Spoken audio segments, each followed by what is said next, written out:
Hello friends, welcome back to our channel. तो आज हम यहाँ पे पढ़ने वाले रिमेम्बरिंग के बारे में, जिसको हिंदी में स्मरण बोलते हैं। और ये बीएड में काफ़ी ज़्यादा बार क्वेश्चन पूछा जाता है रिमेम्बरिंग से। या तो पूछेगा, या तो फॉरगेटिंग, या तो मोटिवेशन। तो तीनों तीनों टॉपिक हम आपको करा देंगे। तो चलिए आज हम रिमेम्बरिंग के बारे में जान लेते हैं इसको। तो इसको हम मेमोरी भी बोल सकते हैं सामान्य भाषा में। और आपको मेमोरी या रिमेम्बरिंग कोई भी क्वेश्चन पूछेगा तो आपको यही आंसर देना है।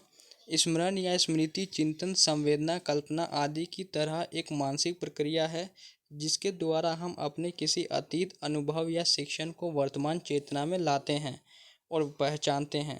स्मृति के संबंध में कुछ वैज्ञानिकों के विचार हैं। वुडवर्थ के अनुसार जो बात पहले सीखी जा चुकी है उसे स्मरण रखना ही स्मृति है। स्काउट के अनुसार स्मृति एक आदर्श पुनरावृत्ति है। मैकडूगल के अनुसार स्मृति से तात्पर्य अतीत की घटनाओं की कल्पना करना और इस तथ्य को पहचान लेना कि ये अतीत के अनुभव हैं। हिलगार्ड के अनुसार स्मृति का अर्थ है कि वर्तमान में उन अनुक्रियाओं या प्रतिक्रियाओं को प्रदर्शित करना जिसको जिनको हमने पहले सीखा था। इन परिभाषाओं का विश्लेषण करने पर यह स्पष्ट होता है कि स्मृति एक आदर्श पुनरावृत्ति है। वह सीखी हुई वस्तु का सीधा उपयोग है। अतीत के अनुभवों को पुनः चेतना में लाया जाता है। स्मृति का अर्थ क्या होता है? स्मृति एक मानसिक क्रिया है। स्मृति का आधार अर्जित अनुभव है। इनका पुनः उत्पादन परिस्थिति के अनुसार होता है। फैक्टर्स देखेंगे, इसको हम मेन पॉइंट्स में डिफाइन किया, उसके बाद डिटेल में पढ़ेंगे। स्मृति का पहला अंग है सीखना। हम जिस चीज़ को याद करना चाहते हैं तो पहले हम चीज़ को सीखते हैं। उसके बाद धारण। स्मृति का दूसरा अंग है धारण, अर्थात सीखी हुई बात को मस्तिष्क में संचित करना यानी कि स्टोर करना। उसके बाद है पुनः स्मरण। स्मृति का तीसरा अंग है पुनः स्मरण, अर्थात सीखी हुई बात को अचेतन मन से चेतन मन में लाना। उसके बाद है पहचान। स्मृति का चौथा अंग है पहचान, अर्थात फिर याद आने वाली बात में किसी प्रकार की गलती ना करना। Stages of memory: encoding, storage, retrieval. उसके बाद है, इसके हमने नियम नहीं बताए क्योंकि ये इतना इम्पोर्टेंट नहीं था, इसलिए हमने छोड़ दिया इसको। उसके बाद इसको डिटेल में देखेंगे। लेफोर्ड का कथन है, किसी बात को भली भांति याद रखने के लिए अच्छी तरह सीख लेना आधी से अधिक लड़ाई जीत लेना है। धारण: हम जो बात सीखते हैं वह कुछ समय के बाद हमारे अचेतन में चली जाती है। वहाँ वह निष्क्रिय दशा में रहती है। इस दशा में वह कितने समय तक संचित रह सकती है यह व्यक्ति की धारण शक्ति पर विशेष निर्भर रहता है। परिवर्तन न होने के बावजूद कुछ बात ऐसी है जो हमें अनुभव को अधिक समय तक स्मरण रखने में सहायता देती है। स्वस्थ व्यक्ति सीखी हुई बात को अधिक समय तक स्मरण रखता है।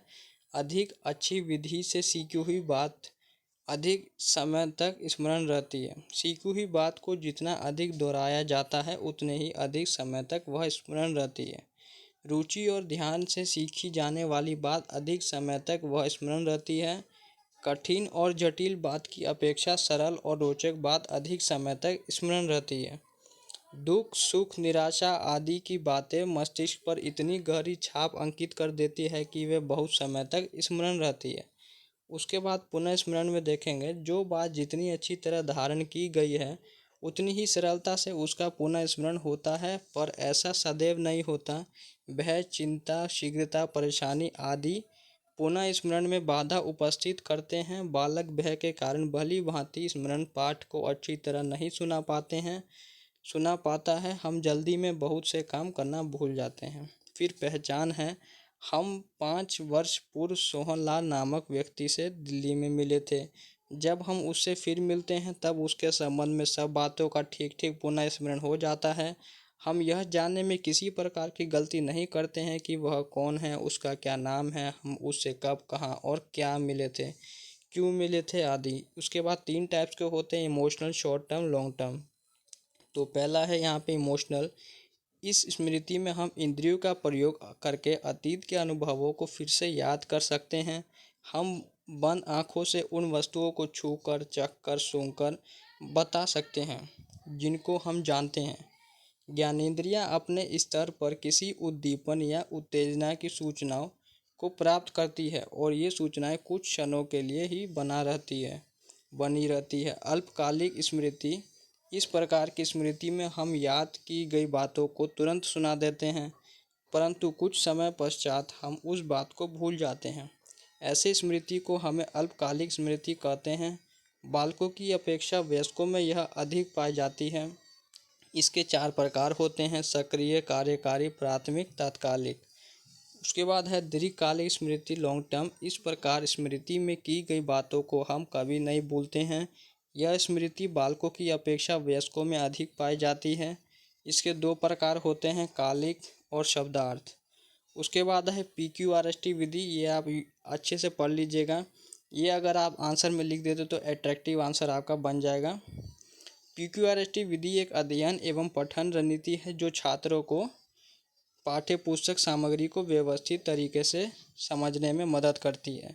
यह छात्र को उनके पढ़ने और सीखने का अनुकूलन करने में मदद करने के लिए डिज़ाइन किया गया है। तो देख सकते हैं PQRST हो गया preview, question, read, self recite, test. इसको हम हिंदी में बोलेंगे पुनरावलोकन, प्रश्न, पढ़ना, दोहराना, परीक्षा। तो फ्रेंड्स, आज की इस वीडियो में बस हमारा इतना था। नेक्स्ट वीडियो में आपको फॉरगेटिंग पढ़ा देंगे, वो भी इम्पोर्टेंट है। तो वीडियो को लाइक, चैनल को सब्सक्राइब करना। Thanks for watching this video.